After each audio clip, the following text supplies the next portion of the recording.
Hello everyone, good morning. আশা করি আপনারা সকলে ভালো আছেন। আমার চ্যানেলে নতুন আরেকটা ভিডিওতে আপনাদের সকলকে স্বাগত। সকালবেলার টুকটাক কাজ সেরে চা পর্ব মিটিয়ে চলে এসেছি ছাদে। আম গাছের পাতা পড়ে ছাদটা ভীষণ নোংরা হয়ে থাকে, আর দেখুন পাতার সাথে সাথে এই ছোট ছোট আমের কড়াগুলো সব পড়ে যাচ্ছে। জানি না এরপর গাছে কয়টা আর আম বেঁচে থাকবে। তো যাই হোক, ছাদটা পরিষ্কার করে চলে এসেছি বাগানে। আর বড় আম গাছটার অবস্থা থেকে ভয় এখন ছোট আম গাছটাকে একটু চেক করে নিচ্ছি এর অবস্থা কি আছে। আর তারপরে রোজকার মতো গাছপালাগুলোতে এখন জল দিয়ে দেব। আর যখন যখন বৃষ্টি পড়ছে তো ঠিক আছে, কিন্তু এখন যা গরম পড়তে শুরু করেছে, বৃষ্টি না পড়লে কিন্তু প্রত্যেকদিন এই গাছগুলোকে দুবেলা যদি ভালোভাবে স্নান করিয়ে না দিই, তাহলে এই গাছগুলো ভালোভাবে রক্ষা করা কিন্তু মুশকিল হয়ে যাবে। তো যাই হোক, আমি এখন গাছে জলটা দিয়ে দিচ্ছি। আর দেখুন এই প্যাশন ফ্লাওয়ার গুলো কিন্তু দু একটা করে ফুটতে শুরু করেছে। আর আমার বাগানে তো পাখির আনাগোনা রয়েছে। আমার শীতকালীন ফুলগুলো কিন্তু দেখুন এই গরমে এখনো সমানভাবে ফুটে চলেছে। পিটুনিয়া হোক কিংবা এই অ্যান্টেনিয়াম গুলো কিন্তু এখনো খুব সুন্দরভাবে ফুল দিয়ে যাচ্ছে। শুধু পরিমাণ মতো জল আর রোদের তাপ থেকে একটু বাঁচিয়ে রাখতে পারলেই কিন্তু এই শীতকালীন ফুলগুলো দেখুন এত গরমেও আপনাদের কিন্তু এক নাগাড়ে ফুল দিয়ে যাবে। আর বাগানে এসে আজকে তো দু একটা সারপ্রাইজ পেয়ে গেলাম। দেখুন কি সুন্দর এই সিঙ্গোনিয়ামের চারাটা আপনা আপনি হয়েছে। এখন থাক, পরে লাগিয়ে দেবো কোথাও। আর এখানে দেখছি একটা স্পাইডারের চারাও হয়েছে। আর আমাদের কাঁঠাল গাছের নিচটাতে আপনা আপনি একটা টমেটো গাছ হয়েছিল, সেটারও টমেটো গুলো অনেক বড় হয়ে গেছে। এখন থাক, পেকে নিক, তারপর তুলে ফেলবো। আর এরকম সারপ্রাইজ পেতে কার না ভালো লাগে বলুন। আর যাই হোক, এখন আমার বাগানের কাজ তো শেষ হয়ে গেছে, সব গাছগুলোতে জল টলও দিয়ে দিয়েছি। এখন চলে যাব রান্নাঘরে, কেননা ব্রেকফাস্টটা এখনো বানানো হয়নি। আর এরা দুজন চলে এসেছে খাবার জন্য, তো ওদেরকে একটু খেতে দিয়ে দিলাম আগে। আর তারপর আমি রান্নাঘরে গিয়ে ব্রেকফাস্টের আয়োজন করব। আর আজকে ব্রেকফাস্টে আছে লুচি, ছোলার ডাল, তার সাথে আলুর দম। সকালবেলার খাওয়া দাওয়া সেরে এখন তো দুপুরে রান্না বান্না করার পালা। আর এই সবজিওয়ালা দাদা এসে ডাকছিল। মাছ সবজি সবকিছু রয়েছে বাড়িতে, তবু আমি একটু মিষ্টি কুমড়ো নিয়ে নিলাম। আর একটু শাক নেওয়ার ইচ্ছে রয়েছে, তো দেখলাম পাট শাক আছে, তো সেটাই নিয়ে নিয়েছি। আর তারপর শাকগুলো ভালোভাবে বেছে নিয়েছি। এই শাকটা বাছতে না আমার অনেক সময় লাগে। এগুলোকে বেছে ভালোভাবে ভিজিয়ে রেখেছি।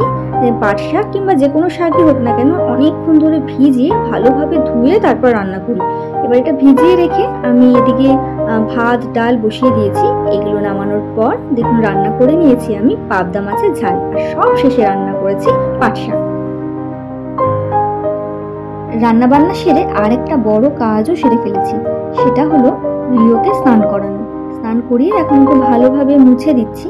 টফিকে দুদিন আগে স্নান করিয়েছিলাম, তো আজকে রিওকে করিয়ে দিলাম, যা গরম পড়েছে। আর তারপর আমি নিজে ফ্রেশ হয়ে নেব ভেবেছিলাম, কেননা ওকে স্নান করাতে গিয়ে আমি তো একদম ভিজে টিজে একসা। তো সেটা আর হয়নি, তাড়াতাড়ি ড্রেস চেঞ্জ করে চলে এসেছি আমাদের পাড়ারই এক বৌদির বাড়িতে। বৌদি গিয়ে খবর দিল যে ওনার বাড়ির সামনের গলিতে থাকা একটা স্ট্রিট পাপ্পির অ্যাক্সিডেন্ট হয়েছে। ওর পায়ের উপর দিয়ে স্কুটি কিংবা বাইক কিছু একটা গেছে। তো বাচ্চাটা কষ্ট পাচ্ছে দেখে বৌদি ওকে নিয়ে এসে নিজের বাড়ির বারান্দায় দেখুন শুইয়ে রেখেছে। আর এই যে বড় ডগিটাকে দেখছেন, এটা কিন্তু বাচ্চাটার মা। বাচ্চাটা এতক্ষণ নাকি খুব কাঁদছিল, এখন বৌদি বিস্কিট দিয়েছিল সেটাই খাচ্ছে। আর ওর পাটাতে কিন্তু বেশ ভালোই লেগেছে দেখুন। এখন আর কাঁদছে না, কিন্তু উঠে দাঁড়াতেও পারছে না। তো এখন দেরি না করে ওকে আমি তাড়াতাড়ি নিয়ে যাচ্ছি হসপিটাল। আর আমি কিন্তু একা যাচ্ছি না, সাথে আমার মেয়েও আছে। যেহেতু এখন ওর স্কুল বা পড়া কিছু নেই, তো সেজন্য আমার সাথে ও যাচ্ছে। আর ওর সাথে থাকলে আমার সুবিধেই হয়, কেননা যখন আমি ওষুধ টষুধ কিনতে যাই তখন বাচ্চাটাকে ওর পাহারায় বসিয়ে রেখে গেলে নিশ্চিন্তে যেতে পারবো। আর দেখুন কি সুন্দর আমার কোলে বসে আছে, কে দেখে ওকে বলবে ছু একটা স্ট্রিট ডগ, এত মিষ্টি একটা বাচ্চা। তবে আমার মনে হচ্ছে যে খুব একটা বেশি কিছু ওর হয়নি, তবুও হয়তো ফ্র্যাকচার হয়েছে কিনা দেখি, ডাক্তারবাবুই দেখে বলতে পারবেন।